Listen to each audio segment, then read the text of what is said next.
Sebelum nonton videonya, Kalian udah pada cuci tangan belum? Pause dulu videonya. pause dulu ya. Pause dulu video ini. Pause dulu video ini. Kalian langsung aja cuci tangan Pakai sabun. Pakai sabun. Pakai sabun. pakai sabun. Harus cuci tangan sampai bersih. Kalau sudah cuci tangan, Nah, baru kalau kalian sudah selesai cuci tangan, baru mulai videonya. kita mulai videonya. Mantul banget. Tutup pakai masker ini. Setelah itu, lanjutin videonya. Kalau sudah, kita lanjut. Lanjutin videonya. Silakan lanjut tonton video ini. Lanjut videonya. Tapi ingat, di rumah aja ya, jangan kemana-mana. Jangan kemana-mana. Jangan kemana-mana. Jaga kesehatan selalu, Yuk jaga kesehatan. Mantul banget. dari corona sekarang juga. Salah. Nah, mantul.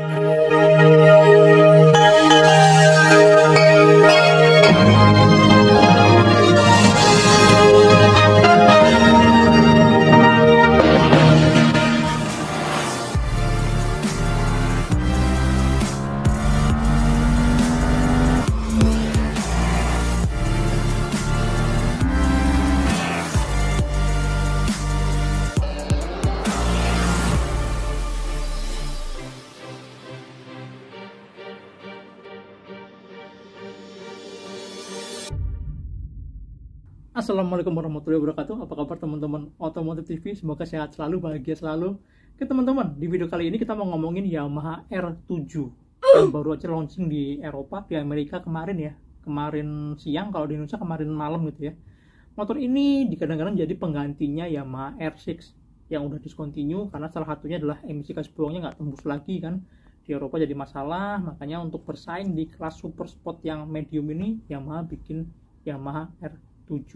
Motor ini basicnya dari MT-07, motor naked yang 2 silinder, mesinnya 700 cc dan udah dijual juga di Indonesia. Harganya tahun lalu tuh dijual 240 jutaan. Makanya motor ini punya kans dipasarkan juga di Indonesia. Kemarin saya tuh sempat ngobrol juga sama salah satu bosnya Yamaha Indonesia, dia tuh bilang, nah, ntar dulu, penasaran kan? Kita kayaknya lebih enak kalau ngomongin spesifikasinya dulu deh. Menarik nggak ya? Motor sport, full firing, tapi cuma 2 silinder. Anak-anak moge atau kalian yang berniat untuk beli moge kira-kira gimana pendapatnya? Oke, kita ngomongin dari teman-teman ini dulu. Desainnya teman-teman sama-sama lihat ya. Aduh, kalau saya sih suka sih.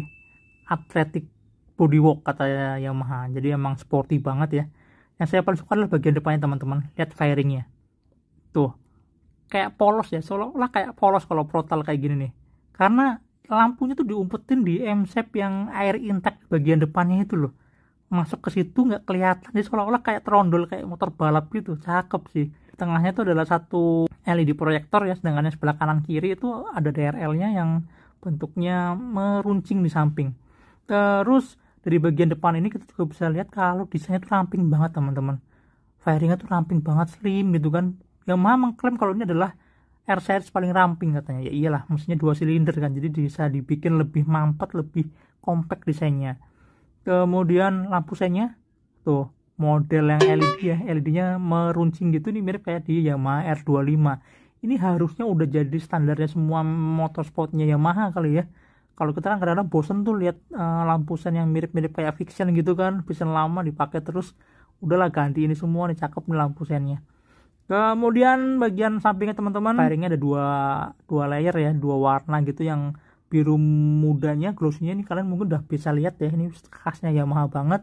Tapi yang bagian tengahnya ini, fairing bagian tengah ini warnanya biru doff, biru tua doff, cakep ya.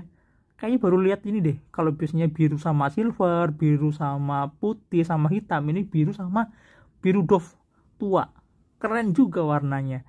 Kemudian kalau dari bagian samping kayak gini teman-teman, samping frontal kayak gini, ini kelihatan banget kalau Yamaha tuh mendesain motor ini racing ya. Kelihatan dari bentuk stangnya yang underyoke di bawah segitiga, rendah banget gitu kan. Jadi emang mungkin sebagai penggantinya R6, jadi aura sportinya nggak mau dihilangkan gitu kan. Maunya pengendaranya tetap nungging gitu kan, tetap bergaya sporty. Tapi emang joknya tuh nggak terlalu tinggi-tinggi banget teman-teman. Joknya cuma 800 sekian milimeter, dan sekilas tuh kayak hampir rata ya, jadi nggak lebih tinggi joknya kalau dibandingin sama si stangnya. kayaknya sih buat daily, buat harian tetap asik di motor, nggak terlalu capek-capek banget. Satu lagi masalah jok ini yang asik juga adalah joknya dibikin panjang teman-teman, panjang ke belakang. Tujuannya apa coba? Tujuannya biar kalau kalian lagi lagi nunduk, lagi membelah angin gitu, pantatnya bisa lebih mundur, jadi badan tuh bisa lebih masuk ke dalam fairingnya, jadi aerodinamikanya lebih bagus lah ya. Nah, ngomongin aerodinamika, Yamaha mengklaim kalau bodyworknya, desain ini bisa bikin motor ini lari lebih kencang 16 km per jam kalau dibandingin sama MT-07 yang naked dan tanpa fairing. Lumayan ya, mesinnya sama, powernya sama, bobotnya lebih berat 6 kg dibandingin MT-07, tapi top speednya bisa lebih tinggi gara-gara bodyworknya, gara-gara si desain fairingnya. Kemudian di bawah tangki itu, di bawah jok ada ornamen aluminium ya, bikin bagian tengahnya kelihatan lebih padat gitu. Kemudian ada suspensi yang melintang, kelihatan ya. Ini kalau misalnya udah diganti pakai Öhlins atau pakai apa yang merek-merek aftermarket gitu mencolok, pasti akan lebih kelihatan mentereng gitu kan, keren gitu kan. Knalpotnya ada di bawah teman-teman, nggak terlalu panjang silencernya. Saya suka juga sama bentuk peleknya ya, jari-jarinya 10 dan dia kecil-kecil tipis-tipis, jadi kelihatan kayak ringan gitu. Buntutnya juga keren teman-teman. Lampu belakangnya mirip kayak R1 ya, memanjang gitu kan. Dan bodi belakang sampingnya ada lubang-lubangnya, ini mirip kayak R15, kayak R1. Keren sih, ini ya mau banget ya, sama R1 banget. Tadi desainnya teman-teman, kalau desain saya suka sih, ini keren ya. Saya berharap nanti R25 juga akan punya desain yang mirip-mirip kayak gini lah, terutama di bagian belakangnya, buntutnya ada kayak wingnya bolong, itu keren banget sih. Jadi lebih R series gitu, lebih kayak kakak-kakaknya gitu kan. Kalau yang sekarang kan A25 kan runcing tajam begitu doang, ornamennya kurang gitu loh, kesan R seriesnya kurang. Itu desainnya saya suka. Sekarang kita ngomongin ke bagian rangka dan kaki-kakinya. Rangkanya ini ternyata masih basicnya sama kayak si MT-07 teman-teman. Jadi rangkanya pakai rangka tubular, bukan delta box. Swing armnya aluminium yang bolong itu juga mirip banget. Jadi emang kayaknya Yamaha ini nggak mau pusing develop rangka baru lagi. Jadi rangka yang lama aja dipakai, tapi dengan sedikit revisi. Revisinya salah satunya adalah suspensi depannya. Suspensi depannya sekarang pakai Kayaba 41 mm upside down. Kalau yang MT-07 kan dia pakai teleskopik biasa kan ya. Ini jelas lah ya. Arahnya kemana kan? Arahnya pasti biar resi, biar lebih stabil, dipakai buat nikung-nikung karena sudah lengkap teman-teman. Ada setelan preloadnya, compression, ribbon, semuanya lengkap. Sedangkan belakang suspensinya juga di upgrade juga menurut Yamaha. Dia karakternya disesuaikan lah ya sama kebutuhan untuk track day, juga buat harian yang agresif gitulah. Biarpun secara posisi dia masih tetap model yang horizontal, jadi dia modelnya tuh kayak rebahan gitu lah ya, rebahan, bukan bener-bener berdiri di tengah gitu, tapi rebahan. Selain itu revisi lain adalah di wheelbase-nya. Ternyata wheelbase-nya dibikin lebih singset, dibikin lebih pendek ketimbang si MT-07 ya, tentunya biar lebih lincah lah ya. Terus pengeremannya yang depan udah pakai radial mount, kanan kiri disc brake-nya 298 mm, gede ya. Ya memang mungkin arahnya buat ke sport bike, jadi dibikin pengeremannya yang lebih oke lah. Terus mesinnya teman-teman, mesinnya ternyata plak-plakan banget sama MT-07. Mesinnya ini ya tadi ya 2 silinder kan, 2 silinder, pendingin air, DOHC, dan sudah lolos Euro 5. Dan yang kemarin banyak yang nanya nih, ini crossplane nggak? Nah, kalau di Yamaha ini, kalau 270 derajat, dia nyebutnya crossplane. Crossplane ini kalau 270 derajat ini mirip kayak apa ya? Kalau di Honda tuh sebenarnya banyak loh, moge-moge Honda 2 silinder kebanyakan pakai 270 derajat. Suaranya ini jadi kayak motor-motor V-twin gitu, jadi kayak L-twinnya Ducati, agak serak-serak basah, kasar-kasar gitu. Jadi biarpun cuma 2 silinder, tapi menurut saya sih sensasi suaranya tuh beda gitu loh, beda sama yang 180 derajat kayak misalnya Ninja 250 yang banyak beredar di Indonesia gitu ya, atau Zebra 250 RR itu 180 derajat. Kalau ini 270, jadi suaranya kalian dengerin lagi saya lagi ya nih.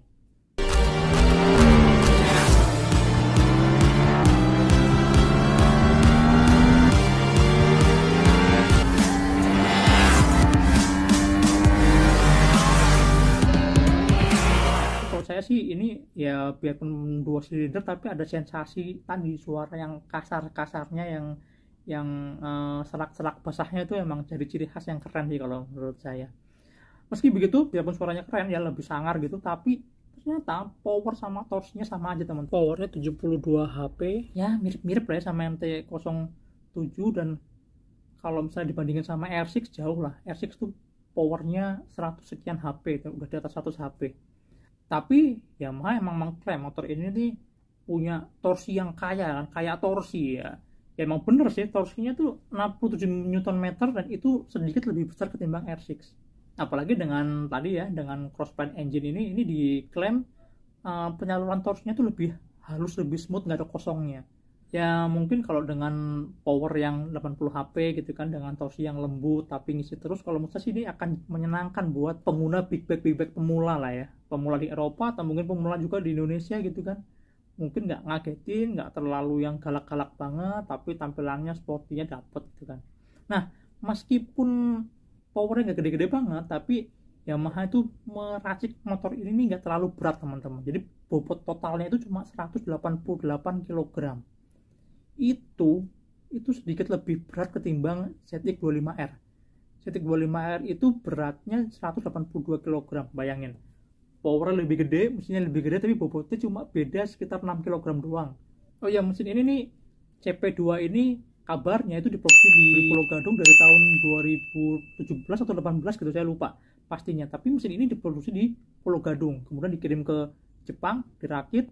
Kalau MT-07 dibalikin lagi ke Indonesia. Nah, kemungkinan di Yamaha R7 ini juga pakai mesin yang sama buatan Pulau Gadung yang dijual di Eropa, di Amerika. Dan nanti kalau misalnya masuk ke Indonesia, mesinnya akan balik lagi ke sini lagi. Kocak ya. Terus mesin ini juga ternyata udah pakai assist and slipper clutch. Kalian udah ini lah ya, udah paham fungsinya lah ya. Kemudian ada juga quick shifter, tapi itu opsional ya, jadi bukan bawaan asli dari motornya. Quick shifter untuk yang up-nya, jadi kalau pindah gigi kita nggak perlu tarik kopling lagi, nggak perlu tutup gas. Jadi bener-bener kayak naik motor bebek aja, pindah gigi, masukin giginya itu cuma tinggal cungkel gitu doang. Terus harganya teman-teman, harganya ini kalau di Eropa dijual sekitar 8.000 euro atau sekitar 140 jutaan kali ya kalau di Indonesiain. Nanti masuk ke Indonesia kena pajak macam-macam, diajar ini itu, jangan-jangan ya range-nya mungkin hampir 300 juta ya. Ya kalau kita kemarin lihat MT-07 kan dijual 240 kan ya, mungkin range-nya antara 240 sampai 300 juta. Mudah-mudahan naiknya nggak terlalu banyak kalau dibanding sama MT-07 ya, mungkin 260, 270 masih oke lah ya. Kemarin waktu kita ngobrol sama salah satu bos di Yamaha Indonesia, kan saya nanya nih, Pak, kira-kira gimana nih karsnya nih, R7 ini bakal dijual juga nggak di Indonesia? Kan kita mengingat si MT-07 yang kemarin aja dipasarin di sini dan lumayan laku gitu kan, biarpun secara kuota nggak terlalu banyak. Terus dia kemarin bilang begini teman-teman, kita lihat ke depan ya, kalau memang ada peminat di Indonesia, kita pasti akan pertimbangkan. Dan beliau malah nanya, kira-kira responnya gimana ya? Respon Superbike full firing tapi pakai mesin 2 silinder. Nah, artinya kan ya balik lagi kan, kalau banyak yang minta, banyak yang mengharapkan motor ini masuk, mungkin Yamaha akan masukin juga kan. Ya kita sama-sama tunggu lah ya.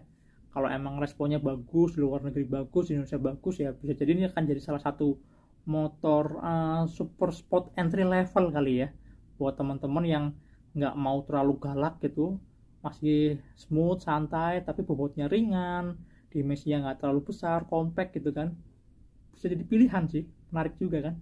Oke, kira-kira itu teman-teman video singkat kita.